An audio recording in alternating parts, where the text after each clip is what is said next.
Whawhetai ki pia mālo mo e tau toi maawa e pongi le rei koe ni.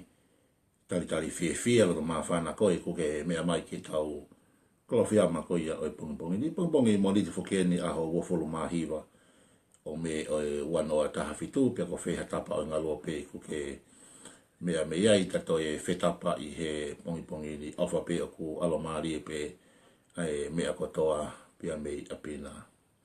Koe tau lesoni kalowhia ma koe ia o e pongi ni. Tō pia me taha e tau ngahi lesoni koe ia i he wikendi. Koe wike whakaos whokeni o me. Koe sāpate koe ia o wikendi. Koe lak sāpate ia o mahina kosune. Lak sāpate ia o iono i mahina o whanonga anga tau koen. Koe sāpate koe ia o wikendi. Koe sāpate whoki ia o ko whakamanatu ai i mamani. Ai hokosia koe ia o lau maari e maoni oni. Pia koe aho koe ia o e Pentekosi. Toi ngā ue pa koe wahe hono wā. Wes uruaki. Ke wes koe hono hofulu mātaha. Koe taha ia ngai resoni koe ia o wikendi. Pe koe ia resoni e tau kalowhia ma koe ia o e pongi. Tohi ngā ue ko apostolo. Pe koe tohi ngā ue ko e lau maari ma anoni. Pa koe ua e wahe. Pa koe wes hono uruaki. Ye wes koe ia hono hofulu mātaha. Koe hiko loa o e potfolofola. Tuku peki o mai pia whakakau. Pe koe wes hono uruaki. Ye wes koe ia hono wha. Koe ka venga e tau kalowhia mai pongi ni. Koe papi taiso. I he lau maari e ma oni. Koe papi taiso i he lau maari e ma oni. Koe rea papi taiso o ko hao e whakakau. Pia me he tefito i rea koia o ko whakauhinga kia i rea papi taiso. Kona uhinga o rea papi taiso koe whakauku pe koe tanu ke pūri. Ai ara whakakau ta tau pe ia o ko mai koe i he papi taiso i he vailahi. Koe whakau ta tau pe ia o mai he papitaiso he lau maari e maadoni. Koe whakauku pe koe tanu ke pūri i ha whaahinga mea. Kono hinga ia whakahoko e papitaiso koe he vailahi. Kono whakauku koe pe kono tanu koe ke pūri i lalo i he vai. Koe o mai whakakau ta tau koe ia ke papitaiso koe i he lau maari e maadoni. Kono whakauku koe pe kono tanu koe ke pūri i he lau maari e maadoni. Tatau pe moe vai kono whakauku koe.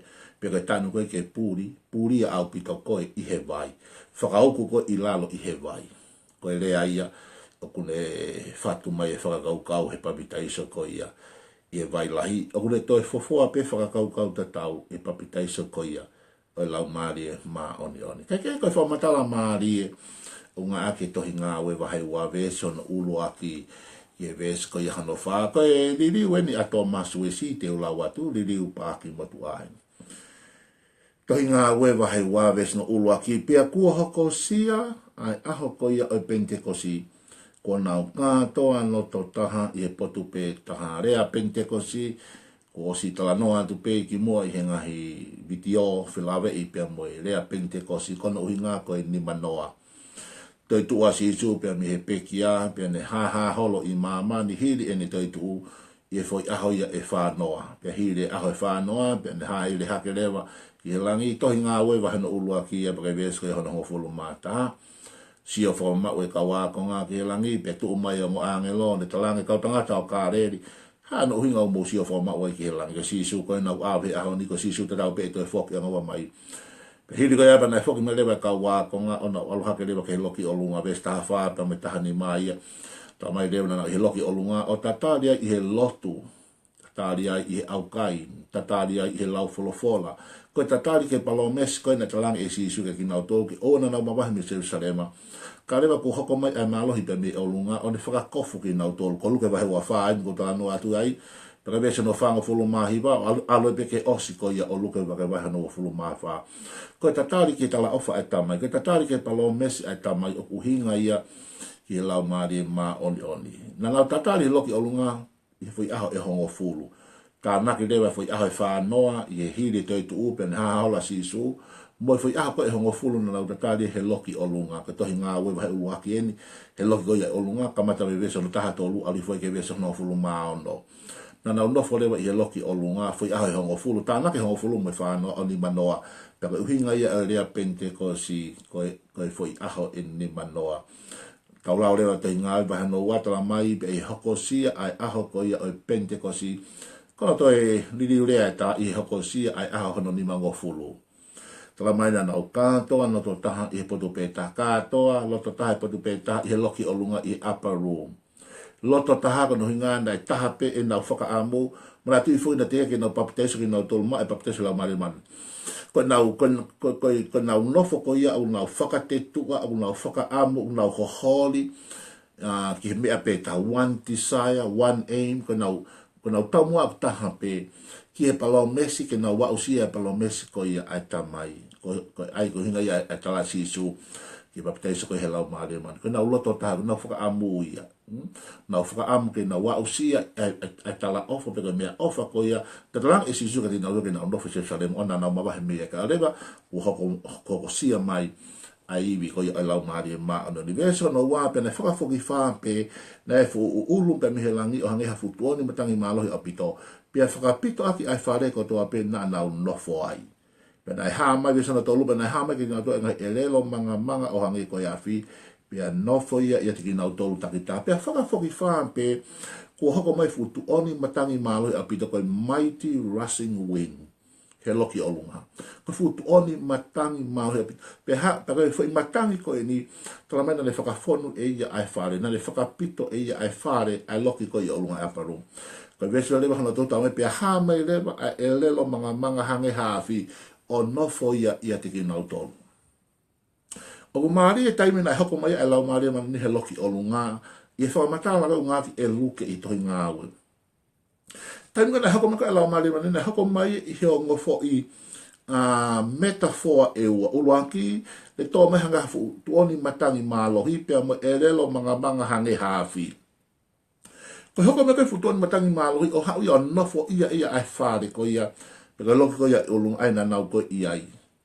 Kai hoko mai rela ai e lelo manga hange hafi tala mai e luke o nofo ia te ki nau tolu na nau toko te au anoa sai ko mea niko ko whaam ki hanga mahi no I hoko mai futu oni matangi mālohi o ne whakafonu e ia ai whare ka vesi ua ia kai hoko mai ai e lelo manga hange hafi o nofo ia te ki nau tolu toko te au ua noa ko ia na I he loki ko ia I olunga kono uhinga ku peheni ko hui koe matangi koe win. Koe matangi na le whakafonu e ia ai whare. Nana tui koe matangi koe ea. Koe taimu koe te ke hua I ke hawheitu. O kuhinga mea koe ia kuhinga ke atmosphere. Ko hua koe ke hawheitu o ia I koe ai lotolotonga koe o tua. O talatu o kuke lava pe koe ke o ngoi. O lava pe ke hanga o understand. O kuke feel. O kuke you sense a presence of God. Koe kuhinga fuki koe matangi na le whakapito ia ai whare. When you enter ai whainga whaitu ko ia, o ku longo o tua, o ku kehe peho no whainga atmosphere ia o ona, kehe au pito. Ko uhinga na hako mai ko ai matangi pa le whakapito ia ai whare. Te ke alu ki ha api, te ke huu ki ha siasi, te alu ka whainga whaitu, talatu ka tepu te step in e ki whaitu, te ongo I pe kita, te sense pe kita, o ku kehe pe ai whainga atmosphere ai taimi ku ngawe o tua no lau maarema. O koe whaitu te hukita ki ai moko teilo mate ngungu au pito. Ngai siasu te hukita ki ai o ngoi pe kita mate au pito. Fuo loe mate. Moko teilo pe mehem wa e tau ki he tunga ki ulu. O ku te huki he whaitu te longo o tua. O ku toa te me o whaia no lau maari. Na e whakapito ai whare I he mighty rushing wind. Kako elelo manga hange a fi tamai na nofo ia te ki nau tolu. O ku maari ai anga ai manifestation a spirit I he loki ko ia I olunga.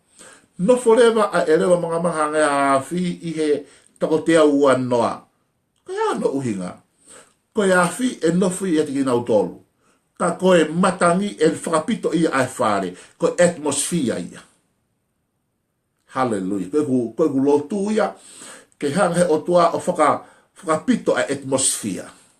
Koe ku lotu ia ke hoko mai ai mighty rushing wind. Ai futoni matangi maloi. Pere whakafonu ai whare utau nofo ai. Ape uke nofo ai. Siasi uke iai. Fonua. Tuanga nanga whakapito ai whare utau iai I tuoni matangi maloi. Paka ilonga hataha de ne hufia ai whare lotu.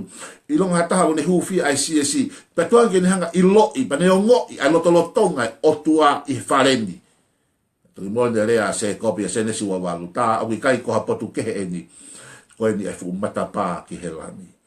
Hu hataha i ho api mane o ngoi pane sense pe e, o ngoi pe he loto lotonga ko ia e otua. Ka hu hataha i he whaianga lotu pe koe siasi uke i ai. Tuan ke ne hume pe nea tamai, ko hume pe matapa ko o ngoi pe au ia, ai mighty rushing wind. E fu tuoni matangi malu ke hume pe, I can breathe in, sense pe smell. O ngoi pe a loto lotonga e otua. I e patuni. Kai tukuange a elelo manga hanga ya afi ke ne nofo ia toko tia uanoa. Oh, hallelujah. Elelo manga hange hafi. Ki fo imanga e taha ki te koe, ki fo imanga e taha ki tama koe. Ki fo imanga e taha ki fine motu a koe, ki fo imanga e taha ki fine motu a koe. Koe elelo manga hange hafi. Oh, hallelujah. Koe taurea, koe asi koe fo irea elelo huvanga whakatapu unga ki he taurea. Oh, whawheta i koe taurea e hange hafi. O whawheta i koe afi ke tamate i hataha, koe afi ke tutu hataha, koe afi ke vela hawhare, ka koe afi, ai ngau e lau maari e maari, koe teimi ku ke rea ai o ku makehe, koe teimi ku ke rea ai o ki ai moui, koe teimi ku ke rea ai o ki ai e malohi o otua e kau ngā Kristiane, koe e lelo manga o hange hafi. Oh, hallelujah. Koe tau rea, koe tau malanga, koe tau hiwa, koe mea ko tope u tau whai aki he tau rea e kainga, e hoko ia koe tā puaki, e hoko ia koe whakakoloa. Koe mau lahi o ku hoko i he society i he ahoni. Koe mau lahi o ku hoko ki he siasi i he ahoni. Koe mau lahi o ku hoko ki he family i he ahoni. Koe mau lahi o ku hoko ki he whanua i he ahoni. O whakatupunga ia i he erelo, pe koe rea, hufanga he whakatapu, kau ngā ke rea mahino. Mau lahi au pina. Mau ko hiko hongutu. Kohongutu koe whakatu tā maki lahi moi. O ku movete ai family kohongutu. Movete ai siasi kohongutu. O ku movete ai whanua kohongutu. Ka aku fie mau he ahoni. He loki i olunga. O ke fie mau e koe ai afi. O e lau maari e maanan. O ku sai peho ngutu ia o ku sai peho ele lohu whangai whakatapu. Koe mea aku ne fie mau he ahoni. O ku fie mau e ho ngutu ai afi. O e lau maari e maani. Koe ngutu koe na e palo pare ma, ngutu koe na e mau. O ku lava pehe o tuake ne hanga whakawhetongi pe ne whaia mea ki hongutu i he afi e lau maari e mani. E hoko lewa hongutu koe fukoto tā puaki, koe kota whakakolo. Saka pita, koe pita koe polo pare ma tu kohono ngutu. Koe te ute koe ke kaluse whaia si suklais, kohono ngutu. Nā le fua kāwa tala mai koe ke mahenia mo i siana, whakawhisinga ia si isu. Siani a koe ke kohono ngutu ai pe, fua kawa, whakapapauta, ma keke ila si ana, keke mahen, siu na ngutu. Aga teimina, e hoko mai ai afi e lau maare manen he loki olunga. Ko pita tatau pe, matapea pita ki olunga. Malanga. Oh, ului e toko tolua. Toi malanga, ului ni mawasanga. Koe ngutu tatau pe, ngutu koe, na whakatu tāmai koe ki mua. Hanga he afi e lau maare manen he hanga ia transform. O ni hanga ia whakaliliu. O te ke tā hongutu, na ke whai hamea ki hongutu, he sai pe hongutu ia o. Koe mea ku whia mau e hongutu, koe mea ku whia mau e ho ere lohe ahoni. Koe ea, koe lau maari e maanoni. The fire of the Holy Spirit. Koe loki i olunga, na hoko me e lau maari e maanoni. Tala mai na le whakapito a loki i he matangi. Kai hoko mai ai elelo manga hange haafi, koe uhinga ele manga, koe i manga te au wanoa, o nofo ia te kinau tolu. Hallelujah! Ko hoolea, e hoko ia koe afi. Ko hoolea, e oo. Ko hoolea, koe moui speak life. Speak something to actify. Ke langa hake ai moui, ai kakai e kainga. Ko hongutu koe lavea lahi atu. Mau mate. Holo mui e family. Tangi e kau mea koe. Lavea kakai. Movete e family. Ko hongutu. Ki mea si isi i taha. Koe e rea lava whamatala ngake se mise vahe hamatu. Ki i mea si isi. Ka koe whakatu tāmaki. Ene mau he family. Ene mau he whanua. Ene mau he siasi. Ko hongutu waipe. Koe talanoa aipe. Koe lau aipe. Koe talanoa tuku hifo aipe. Koe mau lahi o kune hoko i he society. Pea tāne ne i ke hifo e lau maari he loki olunga. O ne tāketi e tau talanoa. O ne tāketi e tau lea. O ne tāketi e ki kupu si koe ni. o ka ngau e pe afe lau mare I he tau rea, I ho tau ngutu, I ho tau I he ere lo oua, e hoko ia koe koto tāpuaki, koe koto whakakoloa, mowete ai taua pēpēria se nestahataha, koe mowete I he rea. Kai whakawheta I he ki koe loki olunga nei, unify, nei whakatahataha ia mamani, lere mai a kakai ki he, mea koe nai hoko he loki olunga. Pia malanga pita ke fukaka I ulu ia e tolu afe. Mowete taua pēpēria se nestahataha, mowete he rea. Kai whau taha mai a kakai, he tohi ngā ue wahano ua, whau taha mai I he rea. Mowete he rea, te whau taha pe I he rea. Tu mua ke hoko e tau rea, hoko ho tau ngutu, ke uana mowete ai taua pepe, uana mowete ai siasi, mowete ai family, mowete ai whonua.